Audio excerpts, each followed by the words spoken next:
Bueno, Oscar, muchas gracias por la presentación. Bueno, y agradecer a todos, a Oscar, pero también a Raquel, por la invitación a participar de este encuentro. Y la verdad que me alegro muchísimo que se estén desarrollando estas charlas y este ciclo de capacitación en conjunto entre varios actores educativos y sociales que evidentemente compartimos problemáticas y temas que nos convocan a todos. Así que de verdad gracias. Y bueno, valoro también un montón la inquietud de todos los que se acercaron a este encuentro. El hecho de resignar la siesta no es menor, no es un dato menor, así que espero que podamos compartir un tiempo de trabajo y de intercambio que sea provechoso para todos. En virtud del tiempo que disponemos, yo tuve que tomar algunas decisiones y opté por trabajar dos cuestiones. En primer lugar, me gustaría compartir con ustedes algunas claves teóricas para comprender la evaluación en tiempos de pandemia, y más específicamente para trabajar y compartir algunas cuestiones referidas a la evaluación formativa, que parece ser el modelo o la estrategia de evaluación que nos sugieren en este tiempo de pandemia. Y además voy a plantear también algunas orientaciones prácticas, algunas orientaciones vinculadas con preguntas relacionadas con cómo pensar las evaluaciones formativas en tiempos de pandemia, qué características tendrían que tener estas evaluaciones. En virtud de la cantidad de participantes, Oscar decía recién, vamos a trabajar después de por lo menos 40 minutos de exposición con algunas preguntas. Yo la verdad que no sé si voy a poder contestar a todas las preguntas, porque, bueno, el lugar en el que estoy, por ahí me va a ser difícil poder responder a las inquietudes de todos. De todas maneras, no dejen de hacer las preguntas, porque valoro muchísimo el hecho de formular una pregunta, y si no se puede responder en este momento, a lo mejor buscamos después la estrategia para que la pueda responder, y en el caso que tuviera que pensarla un poco más a la respuesta, les voy a pedir un tiempito para pensarla y después responderla. Pero, insisto ya, formular la pregunta me parece que tiene un valor en sí mismo que está bueno que lo puedan hacer. Miren, para comenzar, quiero compartir con ustedes un cuento que la verdad leí hace bastante, pero en estos días el cuento se me venía de nuevo a la cabeza, así que lo busqué y lo releí. El cuento lo escribe Iris Rivera, es un cuento infantil, y se llama El señor Medina. A lo mejor ustedes lo conocen. El señor Medina es una persona que medía permanentemente las palabras que utilizaba, pero antes de pronunciarlas. Él estaba orgullosísimo de eso que podía hacer, esto de medir las palabras. Y estaba orgulloso porque él decía, nadie me enseñó a hacerlo, yo aprendí solito, de inteligente nomás que soy. De todas maneras, aprender a medir las palabras le costó mucho. No es que esta medición de las palabras le salió de un día para el otro. Incluso muchas veces se equivocaba, se lamentaba de eso, pero bueno, tragaba saliva y seguía para adelante. El papá de Medina era abogado, y bueno, Medina cuenta que su mamá era profesora, así que él piensa que esta obsesión por medir las palabras algo tenía que ver con la profesión de sus padres. Lo cierto es que Medina andaba siempre con una cinta métrica en un bolsillo y con una pequeña balancita en otro bolsillo. Por eso era muy común verlo a Medina caminando y muy concentrado con las manos en los bolsillos, intentando calcular y medir cuánto pesaban o qué extensión tenían las palabras que iba a formular.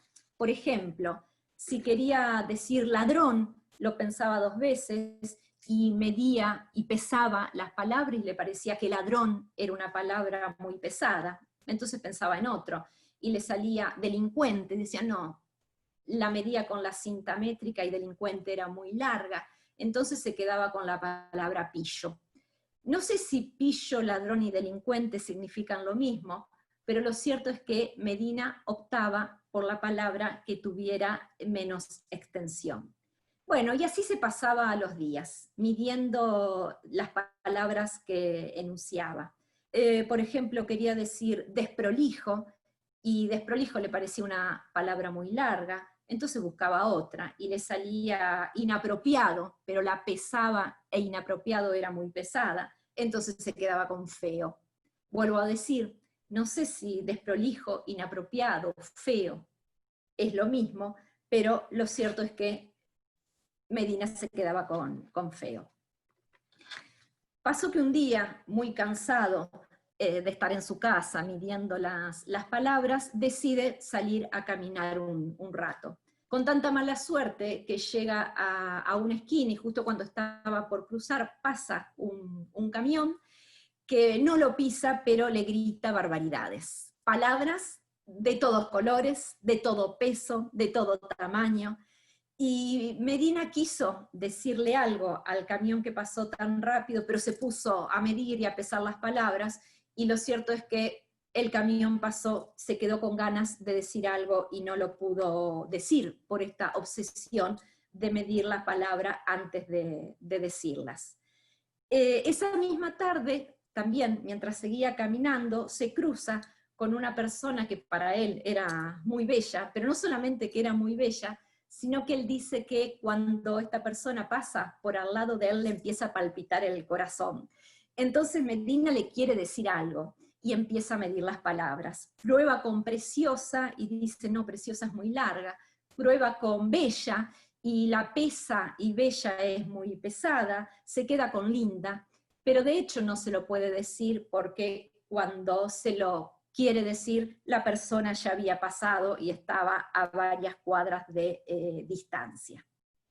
Lo cierto es que esta obsesión por medir las palabras y esta obsesión por trabajar con instrumentos para medir las palabras, como la cinta métrica, la balanza, lo privan a Medina de decir con libertad lo que él quiere decir. Lo privan de alguna manera a Medina de comportarse de una manera más natural y espontánea. Les cuento que Medina se las pasaba midiendo las palabras. Un día también, agobiado de tanta medición, se va a un barcito enfrente a una plaza, se sienta a descansar, siempre con las manos en los bolsillos, porque tenía los instrumentos de medición en los bolsillos, y de pronto presta atención en la plaza y ve un grupo de niños jugando a la pelota. Y bueno, no solamente que los ve, sino que observa que los niños dicen palabras de todo tamaño, colores, pesos. Los ve felices, les llama la atención de verlos tan felices. Imaginen ustedes, los niños estaban jugando a la pelota, o sea que hacen un gol y cantan, o maldicen una mala jugada.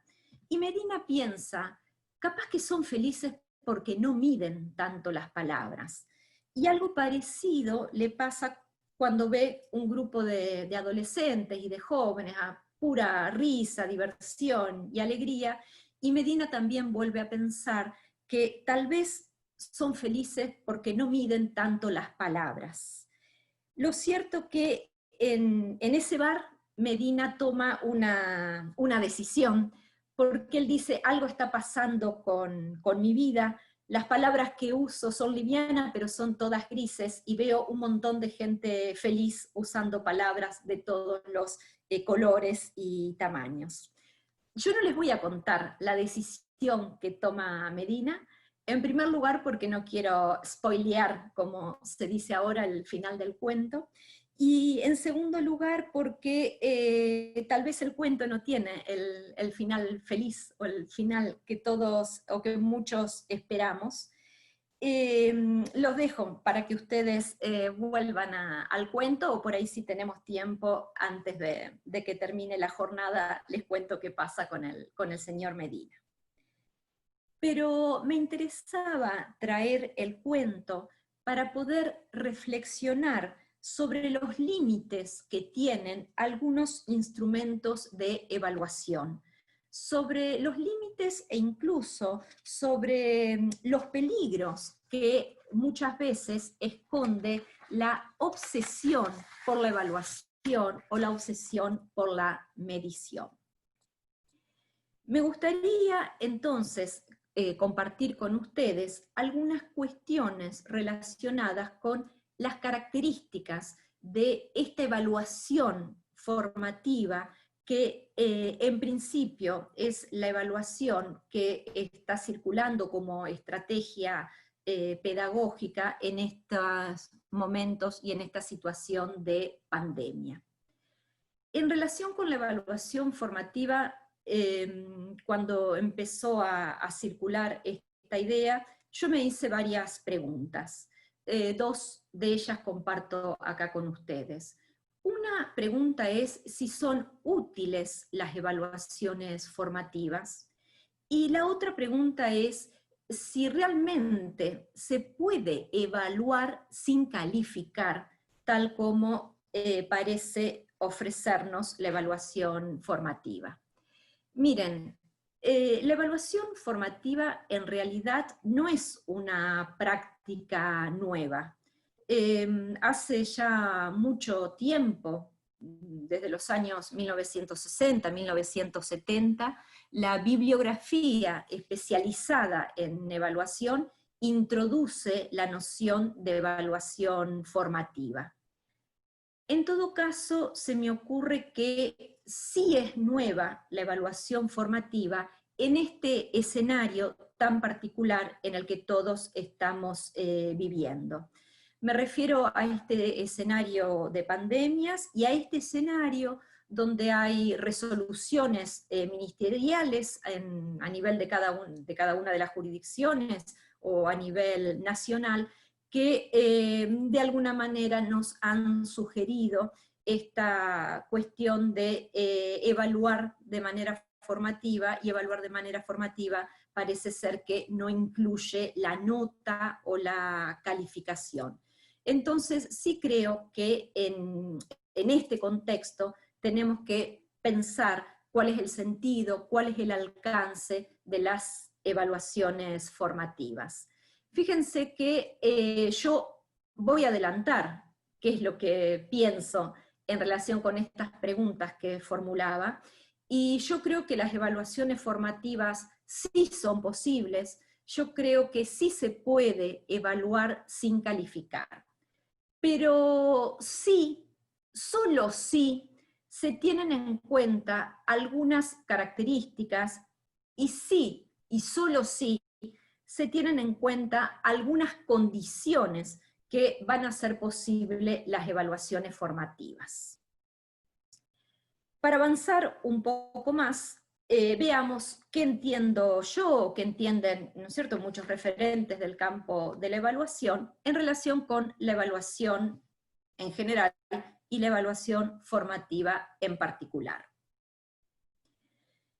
La evaluación, en principio, podemos decir que es un proceso planificado y sistemático que tiene distintos propósitos. En la evaluación formativa, el propósito fundamental de la evaluación es acompañar el proceso de comprensión de los estudiantes. Digo esto en la evaluación formativa, no la evaluación en términos generales, porque en otras evaluaciones que no son formativas, por ahí el propósito es la acreditación de conocimientos o la acreditación de saberes. En el caso de la evaluación formativa, creo que el propósito central es acompañar el proceso de construcción de conocimientos. La evaluación formativa, entonces, recoge información sobre las características del proceso de aprendizaje, de comprensión, de construcción de conocimientos que realizan los niños, los jóvenes, los adultos. Yo ponía ahí los estudiantes en general, pero de verdad que me interesa particularizar en los aprendizajes de los niños, de los jóvenes, de los adultos, porque no todos aprenden de la misma manera. Y como no todos aprenden de la misma manera, debemos decir entonces que no deberíamos evaluar a todos de la misma manera. Por ahí, en lo que nos encontramos en las prácticas habituales, y enseguida lo vamos a ver, que las evaluaciones son siempre las mismas, el formato, la estructura, la lógica de la evaluación es siempre la misma y no se tienen en cuenta las características de el niño, la niña, el joven, el adulto, cuyos aprendizajes están evaluándose. La evaluación formativa recurre a una variedad de instrumentos para recoger información sobre aquello de lo cual tiene que emitir un juicio de valor. En el cuento de Medina está por lo menos claro que él recurre a dos instrumentos, a la cinta métrica y a la balanza. En el caso de los procesos de enseñanza y aprendizaje, entiendo que ustedes también recurren a una variedad de instrumentos. La evaluación no solamente es la prueba escrita, sino que la evaluación es un trabajo práctico, un informe de lectura, un dibujo, una presentación, e incluso evaluación también es el diálogo que se establece en clase con propósitos educativos. Una característica fundamental de la evaluación formativa, así como hacía eje en los propósitos y en la característica del acompañamiento de los procesos, una característica central de la evaluación formativa es la heterogeneidad de instrumentos de evaluación con los que trabaja. La evaluación formativa valora la información que recoge a través de los distintos instrumentos según diferentes criterios. Vuelvo otra vez a la analogía del cuento de Medina. El criterio de Medina es que las palabras no pesen tanto, o que las palabras no sean tan largas. En todo caso, después podemos pensar en cuáles son los criterios que ustedes tienen presentes a la hora de evaluar las producciones o los procesos de sus estudiantes, o como decíamos recién, a la hora de emitir un juicio de valor acerca de la calidad de ese proceso que está en desarrollo. Fíjense que durante muchos años pensamos en el campo de la evaluación que con la recolección de la información y con la emisión del juicio valorativo, la evaluación había terminado. Sin embargo, muchos autores dicen que, además, evaluar implica comunicar los resultados de esa evaluación a las personas que fueron evaluados, y no solo eso, sino generar condiciones para regular, para mejorar, para reorientar los procesos educativos de cuya información se pudo relevar a través de los instrumentos de evaluación. Entonces, estas, en principio, las características de la evaluación formativa. Me parece que la novedad, si quieren, con evaluaciones tradicionales o con evaluaciones clásicas, están en estas cosas que resaltaba en negrita. Otra cuestión que me gustaría aclarar es que no hay una sola evaluación formativa, sino que las evaluaciones formativas pueden también adoptar distintos formatos, ¿no? Hay evaluaciones que se llaman auténticas y también son evaluaciones formativas, evaluaciones genuinas. A mí me gusta pensar en las evaluaciones emergentes como evaluaciones formativas también. Digo evaluaciones emergentes, sobre todo pensando en esta heterogeneidad también que tenemos de participantes y de docentes, de profesores, escuchando este intercambio, que yo decía hoy, mi intención es poder ofrecer algunas orientaciones, pero entiendo que ante tanta heterogeneidad, las orientaciones generales es posible que no alcancen a todos, porque hay rasgos del contexto, de las situaciones, de los niños, jóvenes o adultos con los que ustedes trabajan, de los contenidos con los que ustedes trabajan, que nunca podrían estar englobados en características comunes. Pues en la singularidad de cada situación me parece que es donde surge la evaluación emergente, la que cada uno construye porque conoce cuáles son las características del contexto, de la institución, de la comunidad con la que trabaja. Permítanme que les muestre lo que yo voy a llamar algunos contraejemplos. Digo, algunos contraejemplos porque no serían ejemplos de evaluaciones formativas, pero quisiera repasarlas con ustedes para que las podamos analizar y en todo caso después vemos algunos ejemplos de evaluaciones formativas. Estos, en realidad, fíjense que no necesariamente son evaluaciones en el sentido tradicional o clásico de la palabra, sino que son actividades. Actividades que incluso recibieron estudiantes, en este caso estudiantes de la escuela secundaria, en este tiempo de pandemia.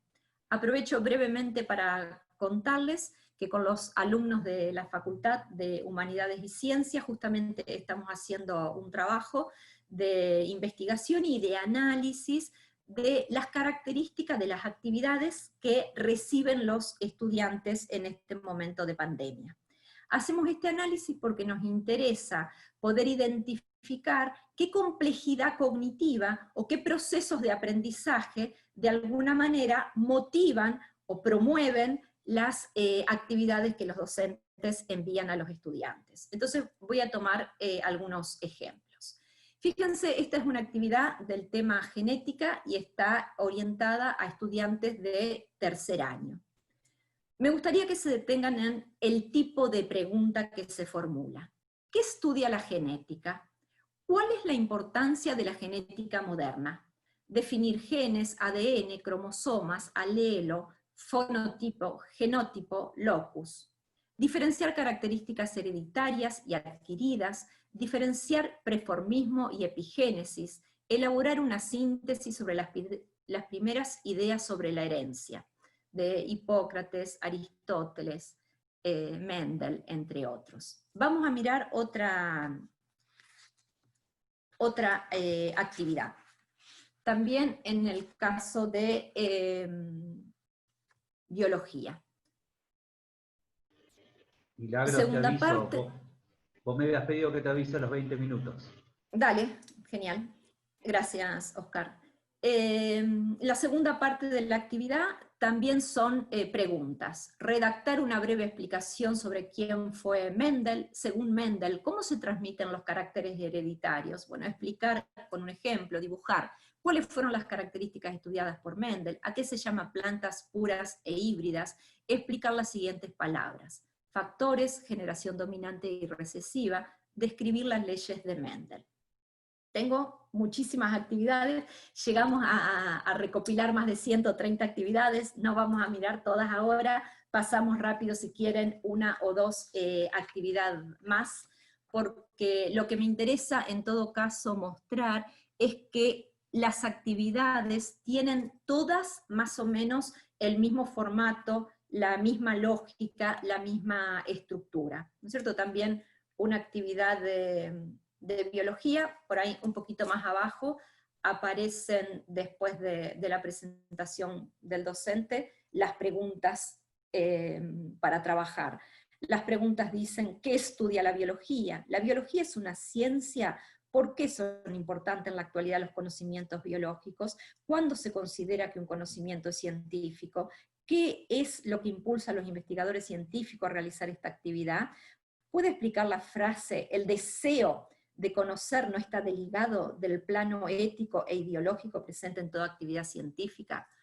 Las actividades que recogimos, creo que acá hay más, pero a los efectos de mirar los contraejemplos, me parece que puede ser suficiente. Esta es de una actividad de físico y química para trabajar densidad y flotabilidad de los cuerpos, y lo que quiero mostrar que el estilo de pregunta siempre es el mismo. ¿Qué es la densidad? Acá después hay una pregunta. El soluto es una solución que en la sustancia está presente, en mayor cantidad, en menor cantidad, en toda la solución.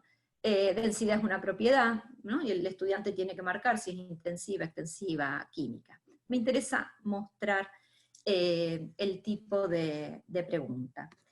Bueno, creo que hay otros ejemplos, pero es suficiente.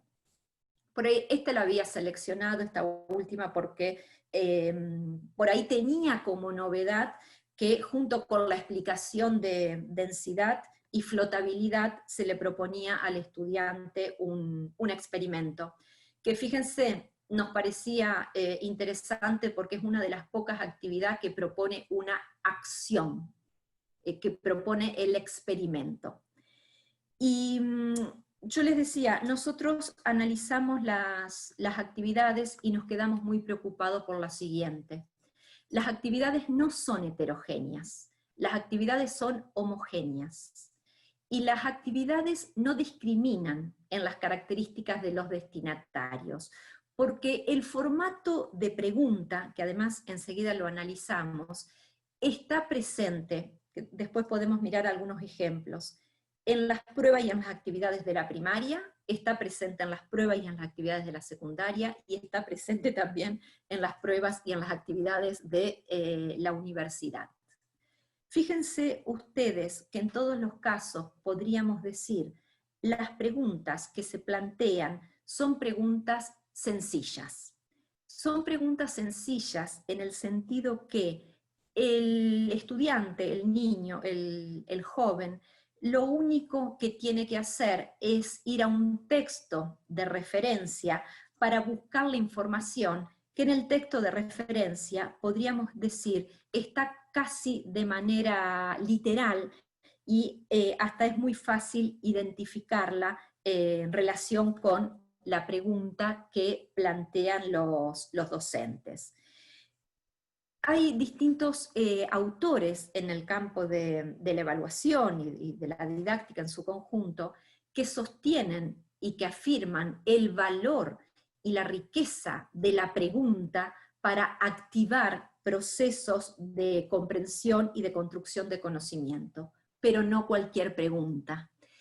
¿Por qué? Porque las preguntas sencillas no promueven procesos de comprensión, de razonamiento, no generan conflictos cognitivos, no generan, por lo menos en el caso de las que veíamos, la intención de interactuar con otro colega para ver qué respondió, porque la respuesta está, como decía, casi literalmente, y de manera muy transparente en los manuales o en los materiales que los jóvenes tienen que estudiar. Ustedes podrán preguntarme, ¿está mal hacer preguntas sencillas? De ninguna manera, no está mal. De hecho, las preguntas son necesarias. ¿Saben cuál es el problema? Que en todas las actividades encontramos preguntas sencillas. Y las preguntas sencillas no permiten, no dan información para poder identificar proceso de comprensión. Recuerden que decía, la evaluación formativa evalúa proceso de comprensión, pero para poder evaluar proceso de comprensión, los docentes tenemos que generar preguntas que no son sencillas, que no pueden ser sencillas, porque tenemos que generar preguntas que ayuden a los estudiantes a comprender, a razonar, a pensar, en fin, a transitar este proceso que es de construcción de conocimientos. La evaluación no es ni más ni menos que tener capacidad y creatividad para formular preguntas. Pero vuelvo a decir, no cualquier pregunta. Una pregunta que me pueda develar, que pueda hacer transparente la característica del proceso de comprensión que están haciendo los estudiantes. Entonces, no es cualquier pregunta. Es lo que algunos autores como Burbules, por ejemplo, dice: los docentes tenemos que ser capaces de formular preguntas auténticas, preguntas abiertas, preguntas que lleven a procesos de razonamiento, que lleven a discutir con otros compañeros, que lleven a realizar experimentos para poder observarlo, realizar conclusiones, construir hipótesis, confrontarlas con los colegas. Fíjense que muchas veces las preguntas, no las preguntas sencillas, las preguntas auténticas, las buenas preguntas, invitan más que a buscar información, son invitaciones a realizar interpretaciones, a emitir juicios críticos, a formular hipótesis, en fin, hasta a jugar en algunas situaciones, quiero decir, a jugar a ser científico, ¿no? En vez de responder qué es la densidad, a jugar a ser científico, quiero decir, a realizar experimentos y poder, en todo caso, concluir con la ayuda del docente qué es la densidad. Esto lo quería plantear como, decía recién, como un contraejemplo. Y vamos a ver entonces, si les parece, algún ejemplo donde la actividad que se propone es bien distinta a estas actividades organizadas a través de preguntas que decía recién, son preguntas sencillas y son preguntas que, lejos de generar procesos de comprensión, de creatividad e incluso de involucramiento en el aprendizaje, generan hasta incluso una situación de aburrimiento y de hastío de los estudiantes que clase tras clase, materia tras materia, se encuentran con cuestionarios de preguntas y de respuestas. Hay por ahí un ejemplo que, vuelvo a decir, para los efectos de mostrar otro tipo de consigna, de estas consignas que yo decía, son consignas que deben ser heterogéneas, que deben tener distintos niveles de complejidad, si lo que estamos pensando y si lo que queremos es acercarnos a las evaluaciones formativas. Es el ejemplo de, para trabajar el ADN, Federico. Es,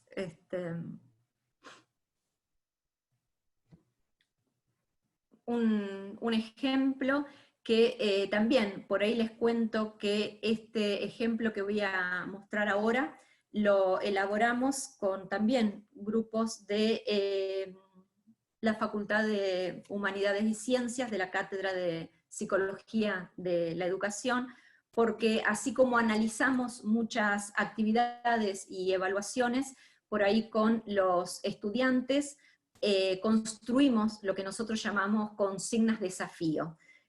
Tratamos de buscar alternativas a las evaluaciones que nos parecen a nosotros evaluaciones que en verdad no motorizan procesos de razonamiento, procesos de aprendizaje. Entonces, este caso que quería compartir con ustedes, fíjense que es para trabajar también un contenido en el área de biología, y es para trabajar el ADN, pero el grupo que pensó en esta actividad, lo que sugiere a los alumnos es ponerlos en situación. Y lo que proponen es trabajar con lo que podría ser la escena de un crimen, porque ellos cuando teorizan acerca del ADN, nos cuentan que son técnicas que se utilizan en la medicina forense o en la ciencia forense. Y en vez de preguntarle a los estudiantes, o en vez de hacer una guía de preguntas que diga qué es el ADN, lo que les proponen es trabajar con una situación, como les decía recién, que se imaginen que ha habido un crimen, y esto podríamos decir es la escena del crimen. Entonces, la propuesta es ver la cantidad de elementos que hay en esta escena para poder identificar en qué elementos se podría rastrear el ADN, cuáles son los atributos del ADN. Es la actividad y es la situación problema lo que los lleva a los estudiantes a interesarse un poco más sobre lo que es el ADN y por qué esta técnica de identificación del ADN podría servir para identificar al culpable. Entonces, proponen distintas preguntas.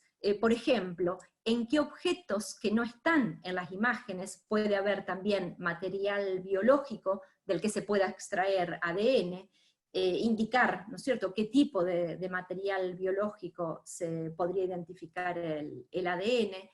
Y al resolver la actividad, docentes y estudiantes van enriqueciendo cuestiones de contenido disciplinar, pero el contenido disciplinar no es un fin en sí mismo, ¿no es cierto?, o un fin para la evaluación, como veíamos en los casos anteriores, sino que la intención de profundizar y de conocer sobre el contenido disciplinar viene a propósito de la actividad o de la situación problema que tienen que resolver los estudiantes.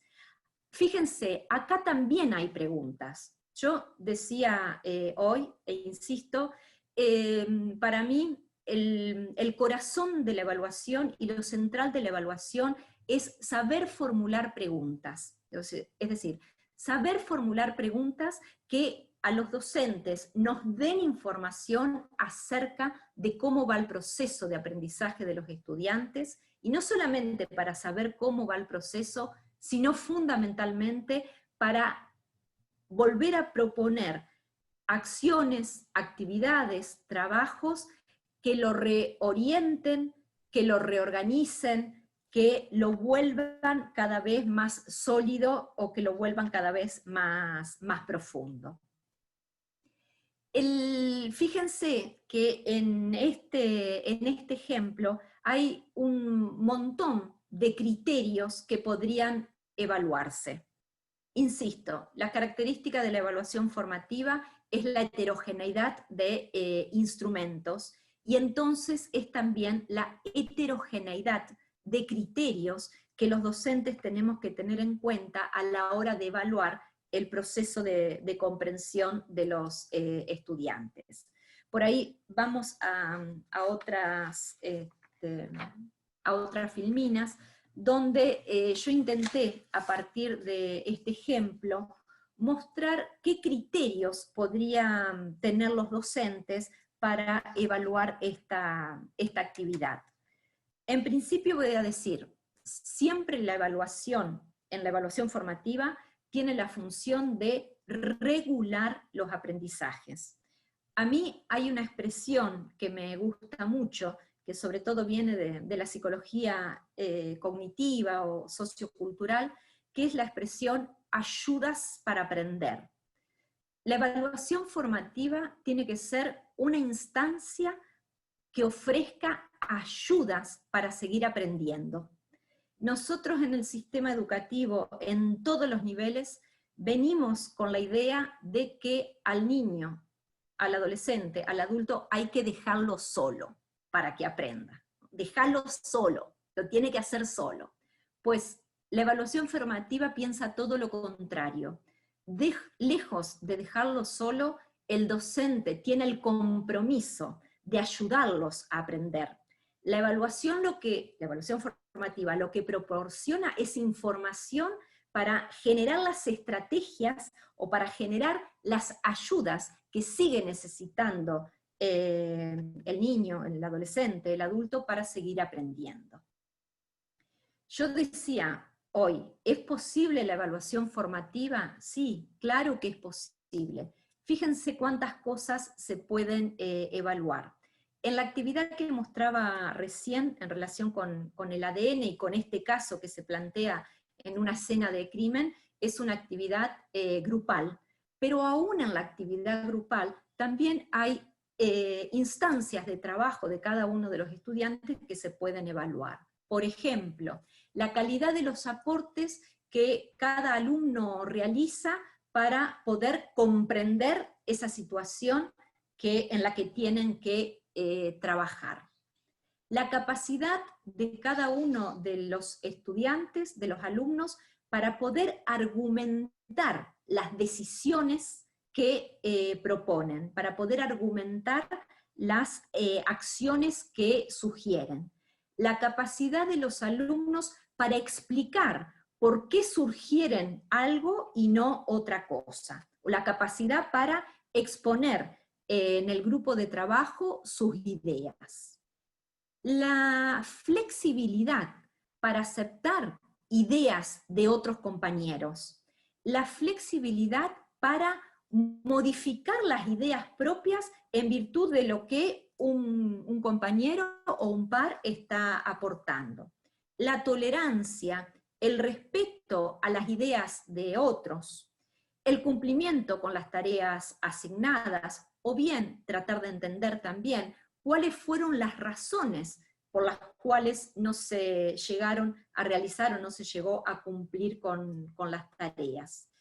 Se pueden evaluar los niveles de comprensión alcanzados en relación con el contenido, porque en el ejemplo que mostraba del ADN que juega con esta escena forense, hay contenidos, ¿no? Lo que pasa es que los contenidos no están previos a la actividad, los contenidos emergen en el trabajo y en la resolución de la actividad misma. Los contenidos se tienen que aprender.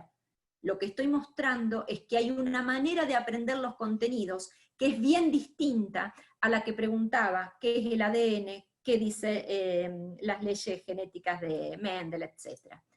Se puede evaluar la calidad de las producciones individuales, ¿no?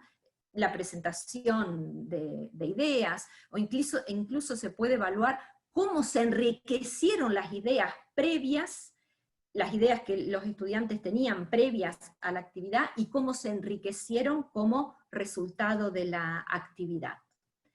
Miren, fíjense cuántos criterios aparecen, ¿no? Heterogéneos y bien distintos, y se amplifican los criterios de Medina, que solamente era valorar la palabra por lo que medía o por lo que pesaba. Acá vemos que en la evaluación emergente son muchos los criterios que se pueden tener en cuenta. También se pueden realizar evaluaciones del grupo en su conjunto. Entonces, la evaluación formativa no es solamente una evaluación individual, sino que también es una evaluación grupal. Podrían evaluarse cómo interactuó el grupo, si todos los participantes interactuaron de la misma manera, si algunos participantes tomaron más la palabra que otros, si se respetaron los turnos para hablar. Se podrían evaluar las negociaciones que se hicieron en relación con las ideas que aporta cada uno.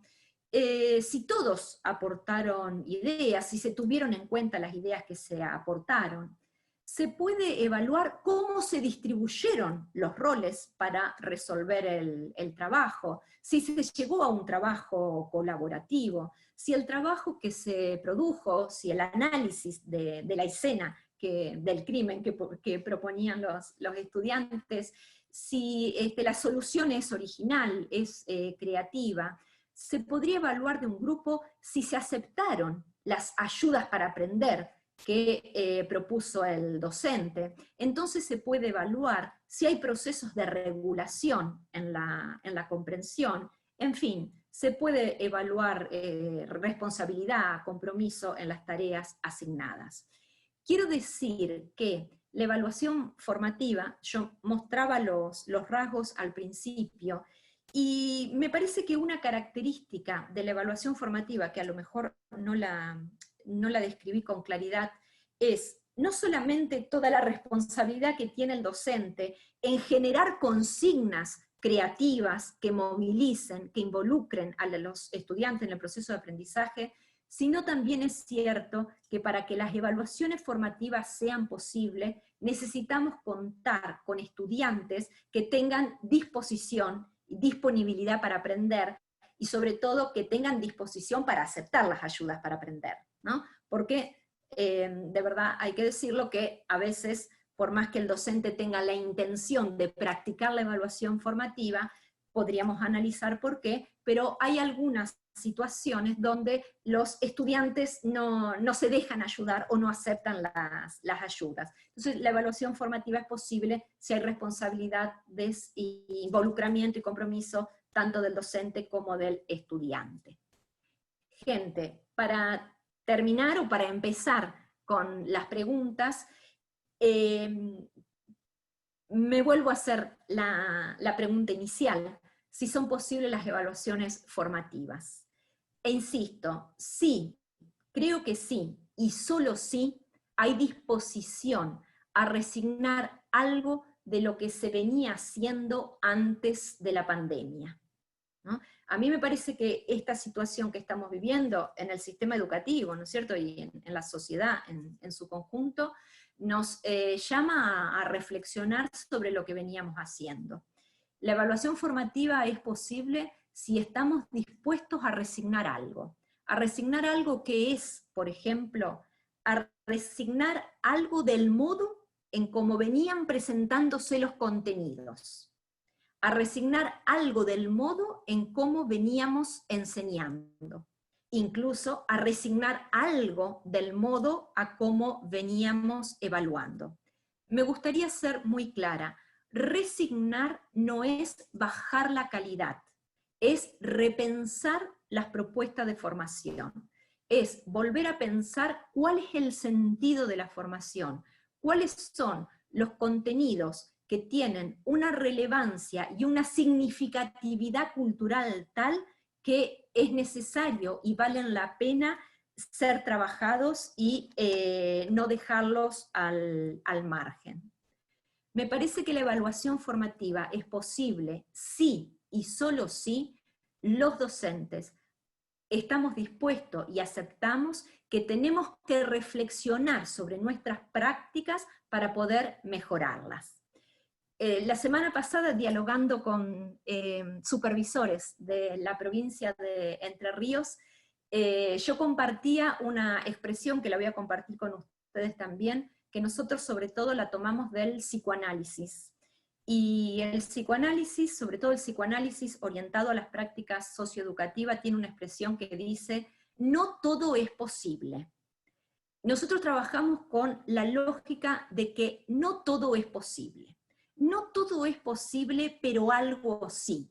Quiero decir, a lo mejor no podemos modificar, y no es necesario modificar, en un 100% en nuestras prácticas, porque no es posible hacerlo todo y de un día para el otro, tal como Medina nos decía, le había costado el aprendizaje de la medición porque no lo hizo de un día para el otro. Entonces, no todo es posible, pero algo sí. Yo creo que a lo mejor no todos los contenidos van a ser enseñados de una manera que soporte la evaluación formativa, pero algunos contenidos sí.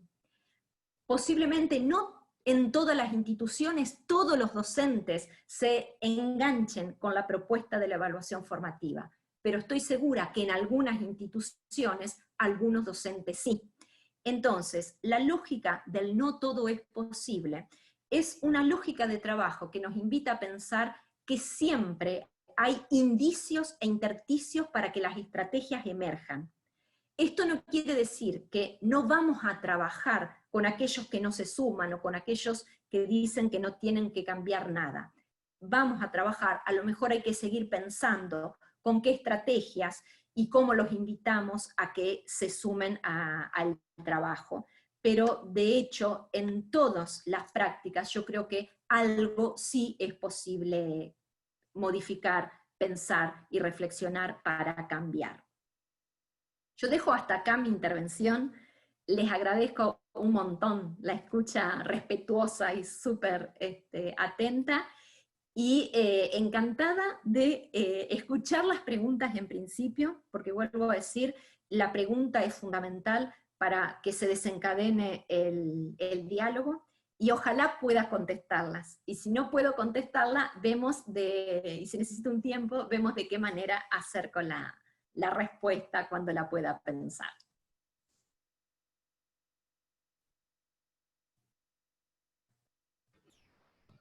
Bueno, Milagros, te agradecemos mucho por tu exposición. Alentamos a todos a que realicen preguntas, ¿sí? A través del chat.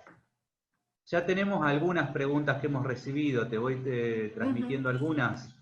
¿Cómo no? Bueno, una dice lo siguiente: ¿cómo ser justos al momento de evaluar? ¿Cómo ser objetivos? ¿Qué instrumentos utilizo? Y una que creo que está en esa misma línea dice: ¿cómo ser justo en la valoración y o calificación ante la aplicación de un mismo instrumento en la diversidad de realidades sociales que hoy estamos transitando? Bien.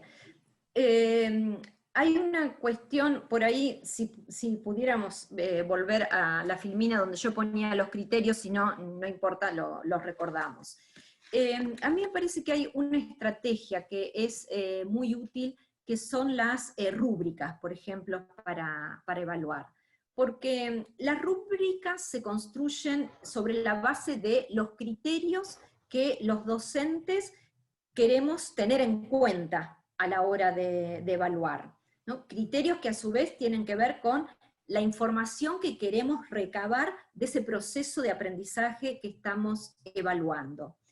Entonces, a mí me parece que la construcción de rúbricas, si bien no vuelve totalmente objetiva a la evaluación, y es posible que no la vuelva totalmente justa, me parece que es un instrumento que la objetiva bastante y la vuelve lo más justa posible.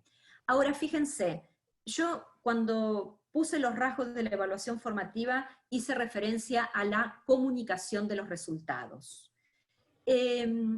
A mí me parece que es importantísima la comunicación de los resultados, y en esa comunicación la instancia de negociación. Porque si hay alguna conducta injusta que se nos escapó a los docentes cuando evaluamos, la instancia de comunicación y de negociación en el sentido del diálogo, ¿no es cierto?, de tratar de comprender por qué el alumno respondió eso y no otra cosa, me parece que esa instancia es un buen momento para poder trabajar con esta situación que podría parecer injusta. ¿No? Entonces digo, creo que la construcción de rúbricas y las instancias de comunicación y de negociación son instancias donde se trata tanto de hacer lo más objetiva posible a la evaluación, como de hacerla lo más justa posible. Bien.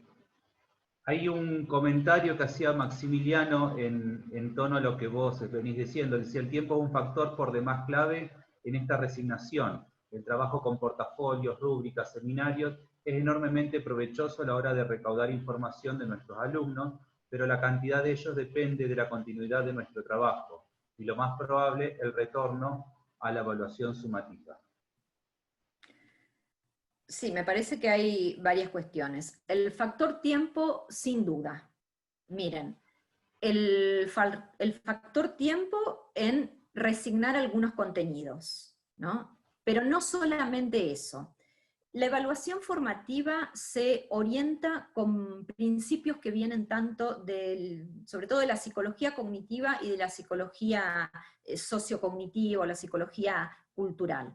La psicología cultural tiene algunos principios, entre ellos que plantean que hay que entender, nosotros podríamos decir, el aprendizaje como un sistema complejo, ¿no? Donde se intenta capturar varios elementos que están en relación. ¿Qué está en relación? La persona que aprende, los contenidos, las estrategias de enseñanza, las actividades que se ofrecen, el contexto en el que se aprende y sin duda el tiempo. O sea que el tiempo, totalmente de acuerdo, que hay que considerarlo. Lo que pasa que en esta resignación, me parece que la pregunta es, ¿qué es lo que tiene más potencia y más posibilidades de permanecer como aprendizaje, si quieren, significativo, ¿no? Entonces, a veces a los docentes nos pasa que creemos que estamos perdiendo tiempo, porque les estamos dedicando más tiempo a trabajar algunos procesos cognitivos, que son muchos, que son heterogéneos, que son complejos, pero en realidad la potencia de ese aprendizaje tiene, podríamos decir, una fuerza expansiva hacia otros aprendizajes, ¿no?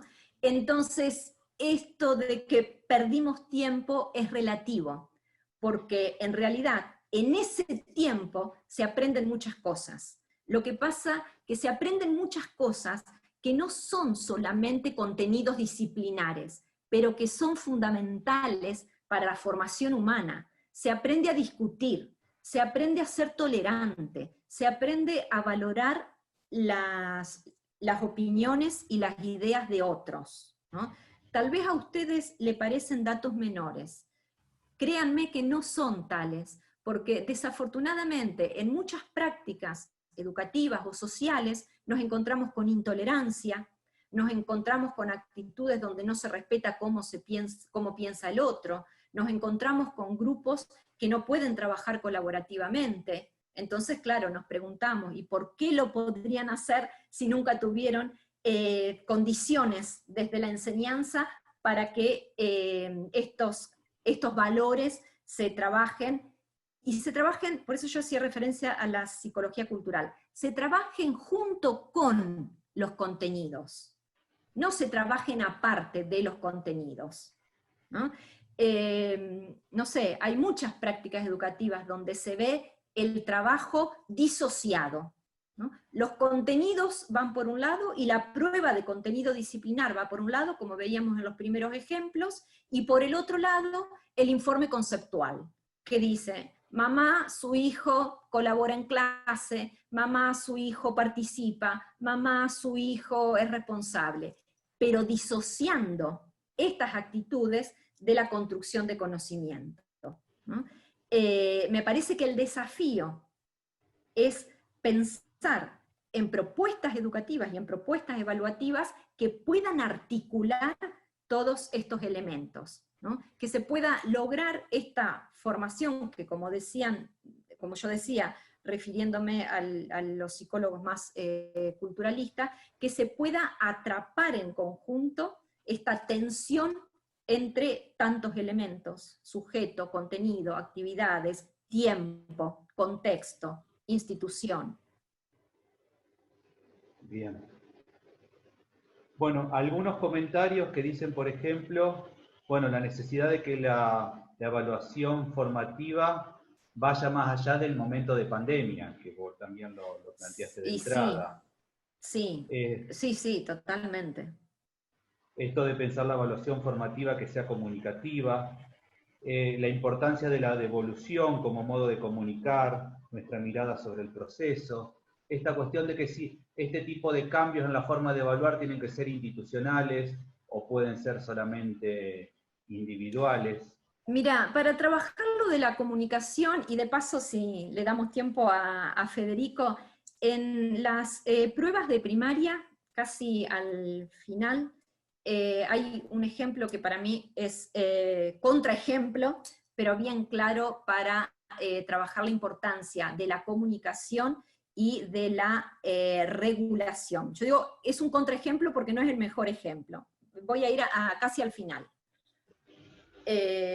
Para mostrarle cuándo no hay ayudas para aprender, pero que de esta práctica hay muchas en las instituciones educativas. Es al final de todo una evaluación, no es de este año, es de hace unos años. No, a ver, sí, un poquito más abajo, fíjense un poquito más abajo.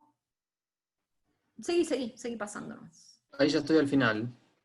Bueno, entonces vamos más arriba. Quiero retomar una prueba donde la profe, la maestra, pone desaprobado.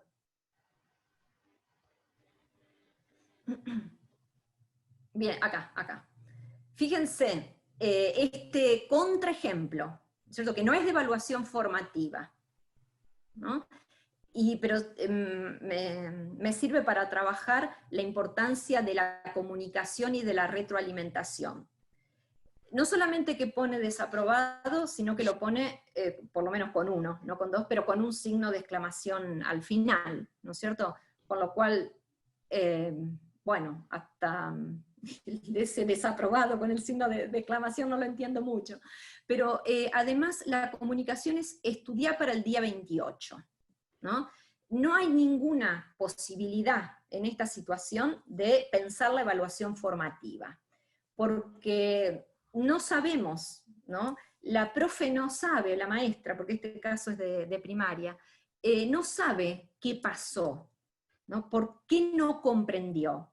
Yo digo, siempre está la hipótesis de que si desaprobó es porque no estudió, si desaprobó es por vago, si desaprobó es porque no se esforzó. Y por ahí cuando trabajo con docentes de primaria les digo, no necesariamente es así. Puede ser que haya estudiado y no haya comprendido, y está bien que no comprenda, porque justamente está aprendiendo y el aprendizaje es un proceso. La responsabilidad nuestra como docente es en todo caso tratar de entender por qué no desaprobó. Y en términos de ayudas para aprender, que yo decía, me gusta tanto la expresión, es poder darle alguna pista, ¿no? Para que pueda saber, vuelvo a decir, estos casos de primaria, para que pueda saber el niño o la niña por dónde tiene que ir el estudio. Entonces, no solamente desaprobado con el signo de exclamación, que la verdad que lo veo hasta agresiva la contestación de esa manera, sino que estudiar para el 28 como que solo para el 28 va a resolver los problemas de incomprensión que posiblemente haya en esta prueba. El valor de la comunicación en la evaluación formativa es fundamental, porque en la comunicación el docente lo que ofrece son ayudas para aprender. En relación con esto quiero decir que en esto de poder brindar ayudas para aprender hay también algo fundamental. El docente tiene que conocer el campo disciplinar que enseña, porque solo el docente que conoce el campo disciplinar que enseña sabe cuáles son los problemas de incomprensión. Quiero decir, que solo quien conoce su campo disciplinar sabe cuáles son los temas más complejos que generan confusión, o cuáles son los temas donde los conocimientos previos o las ideas intuitivas están obturando las posibilidades de seguir aprendiendo. O las creencias, porque a veces son las creencias culturales que obturan las posibilidades de seguir aprendiendo. Solo el docente que conoce el campo disciplinar sabe dónde puede construir las ayudas para aprender. Bien. Por eso lo ponía como contraejemplo. Un comentario que alguien por ahí decía que el límite en la evaluación es cuando hay que poner la nota. ¿Sí? Y después hay otras intervenciones que tienen que ver con el proceso de virtualización, que es las 1. Entonces hay una intervención que decía, En el proceso de virtualización hay preocupaciones alrededor de las herramientas tecnológicas para darle forma al dispositivo de evaluación, pero es necesario instalar también, y fundamentalmente, la necesidad de repensar las consignas. Y ahí hay alguna serie de preguntas que hicieron otras intervenciones que dice, ¿cómo pensar la evaluación cuando falta conectividad? Y los estudiantes no pueden enviar las tareas. ¿Cómo se evalúa? ¿Cómo hago para evaluar a aquel que no tiene las condiciones? Bien, me parece, a ver, 2 o 3 cuestiones. Totalmente de acuerdo que repensar la evaluación es repensar las consignas, ¿no? Yo ponía los ejemplos de los primeros cuestionarios, ¿cierto? Preguntas sencillas en el sentido de preguntas cerradas, tienen seguramente la información en internet, ¿no es cierto? ¿Cuál es la ley de Mendel? ¿Qué dijo Mendel? ¿Qué estudia la biología? ¿Es la biología una ciencia? Lo sacan de internet, no nos engañemos. Entonces, digo, esas preguntas no necesariamente ayudan a un proceso cognitivo más complejo. Tenemos que repensar las consignas. Tenemos que repensar la consigna en el sentido de construir consignas potentes. Miren, brevemente les doy un ejemplo. En este último mes que pasó, yo estuve participando justamente de un foro sobre las perspectivas socioculturales en educación. El foro, tal vez lo conocen, nos propusieron material teórico, pero no mucho, no más de 3 autores de referencia y el visionado de una película que es El Pequeño Salvaje, ¿no? Sí, El Pequeño Salvaje. Bueno, durante 15 días leímos el material, miramos la película y nos quedaban 15 días de foro para interactuar con 8 o 9 participantes que éramos. La pregunta de la persona que coordinaba el foro, ¿saben cuál fue? ¿Por qué Víctor nunca pudo hablar? Teníamos 15 días para intervenir. Yo dije, ¿15 días para contestar esto? ¿No? Una pregunta tan sencilla. Pues no. Una pregunta que parece sencilla, pero no se imaginan ustedes las intervenciones que suscitó esa pregunta. Porque la verdad que había muchísimas opiniones acerca de, ¿no es cierto?, algo que ocurre en la película, que tiene que ver con que Víctor no adquiere el lenguaje. Entonces, repensar la consigna no quiere decir hacer consignas rebuscadas. Lo que sí, ¿no?, seguro no es hacer 15 preguntas, ¿no?, que las respuestas están en internet, ni siquiera en el material que ofrece el profesor o la profesora. Pero sí una sola pregunta que la pudo hacer alguien que conoce que esa pregunta iba a generar una discusión entre los participantes que nos tuvo durante 15 días súper activos y con la necesidad de seguir leyendo para poder contestar. Pero además con una coordinadora de foro que cuando veía que el debate se estaba terminando, hacía una repregunta, que otra vez la repregunta que hacía generaba un revuelo importantísimo. Entonces, sin duda, hay que pensar las consignas. Y repensar la consigna no son consignas súper complicadas, sí son buenas preguntas, ¿no? Miren, yo estaba pensando en estos días, a propósito de la evaluación, por ahí introducir también una noción, que la voy a pensar un poquito más, pero es algo así como la evaluación invertida, ¿no? Nosotros tenemos en nuestra práctica docente el formato de la planificación, donde ponemos y pensamos al final la evaluación. A mí me parece que esta situación, entre otras cosas, nos lleva a invertir el pensamiento. Y pensar entonces, y para retomar lo que decían los colegas también, pensar qué tenemos, ¿no? Primero, ¿con qué contamos? ¿Qué queremos generar y potenciar en nuestros estudiantes? ¿No? ¿Qué procesos de comprensión, de razonamiento necesitamos y creemos que son potenciales y que tenemos que valorar desde la formación? Pues pongamos esas preguntas primero y después pensemos las consignas, las actividades, las tareas, los trabajos, los medios, si son los tecnológicos o no son los tecnológicos, pero no me importa tanto el medio como el sentido de la actividad, de la pregunta, del contenido, ¿cierto? Y del proceso de razonamiento que se quiere potenciar. Bien. Obviamente, en esta situación, así como en algunos casos la tecnología potenció procesos como este, en otros casos es cierto que se generan más desigualdades o no hay posibilidades de acceder a algunas tecnologías. Pues gente, por eso yo decía, la evaluación también es emergente. Yo esa pregunta no la puedo contestar, porque nadie mejor que ustedes saben con qué recursos cuentan para generar una propuesta de enseñanza, de aprendizaje, de evaluación, con las características del contexto, de los recursos y de los colegas con quienes trabajan. Entonces, no pondría la tecnología como un obstáculo, sino en esto de que no todo es posible, habrá algunas evaluaciones mediadas por las tecnologías, pero habrá otras evaluaciones que tienen otro formato, ¿no? Que no es la mediación tecnológica, pero que para que sean formativas sí tienen que ayudar a pensar. Bien.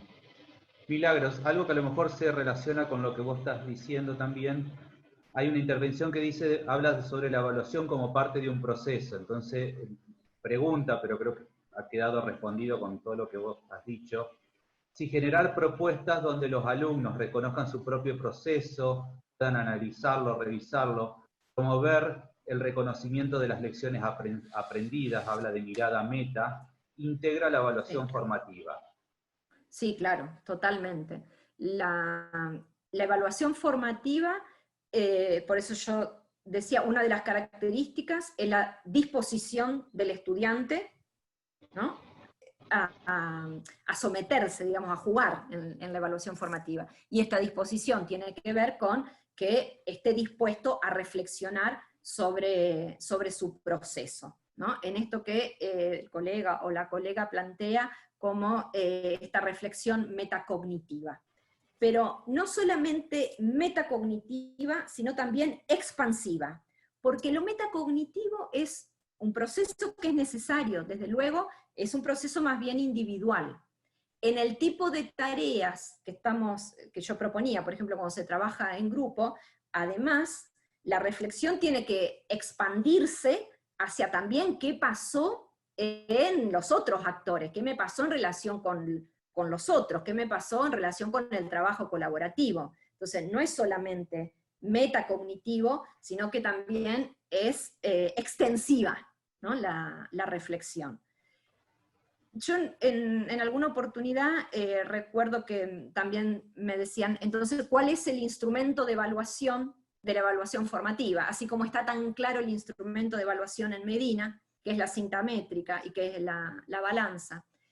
Y el instrumento de evaluación es la actividad misma, porque la evaluación formativa no hace diferencia tajante entre enseñanza, aprendizaje, actividad, evaluación, que por ahí es un formato bastante clásico, o sea, enseño, primero aprendé y después andas al práctico a aplicar lo que aprendiste. Y después que fuiste al práctico, tomamos la evaluación. La evaluación formativa, por eso yo decía, trabaja en un todo integrado.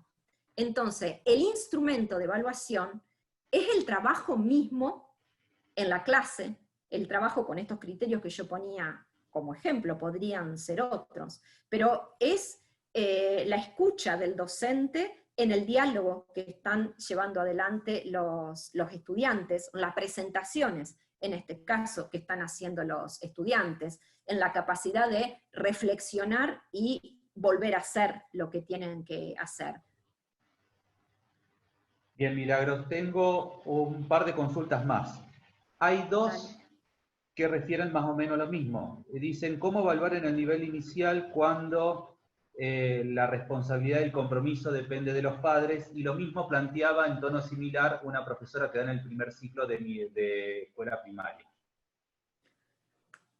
A ver, yo creo que sí, el compromiso depende de los padres, pero también en el nivel inicial hay justamente algunas actitudes, ¿no es cierto?, algunos valores, algunas conductas que se le enseñan a los niños para que vayan adquiriendo cierta autonomía. Entonces se me ocurre que sí, hay cosas que tienen que ver con los padres, pero también hay algunos criterios, como poníamos recién, que se pueden evaluar. Evaluar en esta idea de evaluación formativa, y me parece que más aún en el nivel inicial, evaluar para reorientar, ¿no?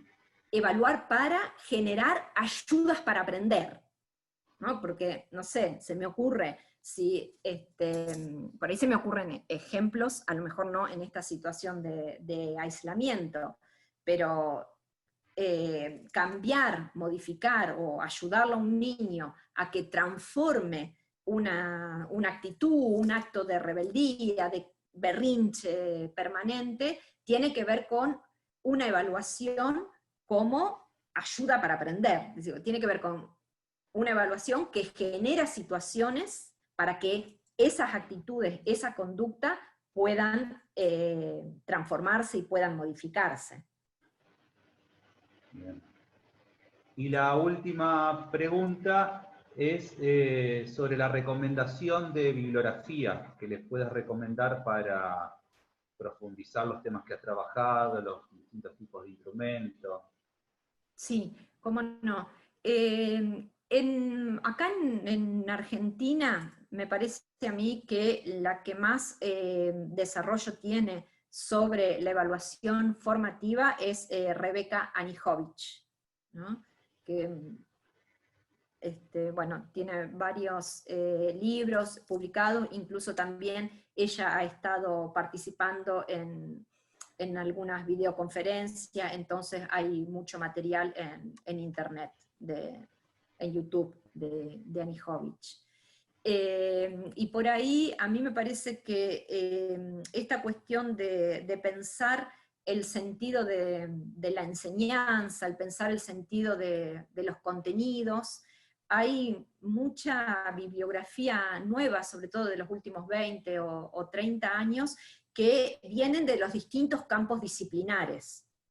Entonces, por ahí hay, no sé, bibliografía más orientada a la enseñanza, al aprendizaje, a la evaluación de las matemáticas, de las ciencias, de la historia, ¿no? Porque creo que, me parece a mí que una riqueza de los últimos años, fíjense, que ya no son los pedagogos preocupados por la enseñanza, sino que son los científicos preocupados por cómo se aprende ciencia. Entonces hay investigaciones muy interesantes de biólogos, de químicos, de físicos, de historiadores, de geógrafos, que ayudan en todo caso a los pedagogos a pensar la problemática de la enseñanza de ese campo disciplinar. ¿No es cierto? Pienso en Claudia Breutmann en el caso de las matemáticas, de Mabel Rodríguez también en el caso de las matemáticas. Bueno, Melina Furman en el caso de las ciencias naturales, Castorini Carretero en el caso de las ciencias sociales. Bien. Bueno, y para ir finalizando, bueno, hay un montón de agradecimientos, Milagros, por tu charla. Hubo por ahí que le transmito también a Raquel alguna intervención que decían si estos talleres van a continuar más adelante, incluso por más que ya no estemos en pandemia, ¿sí? Creo que pandemia vamos a tener para un buen largo de tiempo, lamentablemente, pero bueno, más allá de eso, si después se van a poder continuar con estos espacios. Y hay algunas personas que han compartido algunos textos de Anijovic después en el chat. Genial, perfecto, sí, me parece. Llegamos a ser 220 personas, en este momento más o menos 190. Da cuenta de la expectativa y de la demanda que ha tenido la charla. Así que bueno, les agradecemos a todos. No sé, Raquel, si querés hacer algún comentario. Bueno, hay otra charla el 30, la profesora Roxana Engaramo, ya después lo vamos a circular, la convocatoria. Y bueno, por mi parte nada más, creo que Daniela Iñiguez quería expresar algo. Daniela, a ver si te digo. Hola, buenas tardes. Sí. ¿Cómo estás? ¿Qué tal? Buenas tardes a todos. Sí, ante todo agradecer al equipo de la UNL, a Raquel, a Sara Lauría, que hemos estado trabajando, agradecer la participación de todos los docentes de esta región y de todos los que se han ido sumando, es decir, en representación de todas las instituciones. Yo les estoy hablando, esta mesa de diálogo para el desarrollo del Departamento 9 de Julio Región, está integrada por 15 instituciones del Departamento 9 de Julio, y que estamos trabajando sobre las iniciativas y las necesidades que hay en nuestra región.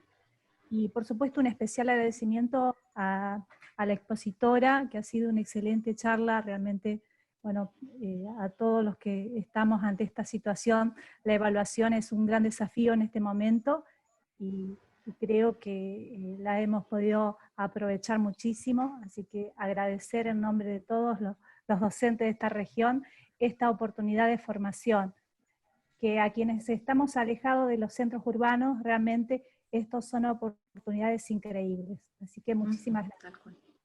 Genial, un gusto. Gracias. Bien. Muchas gracias, gente, un gustazo. Bueno, gracias a todos. Gracias a todos. Agradecemos, Un hasta gusto. luego. Hasta luego, gracias.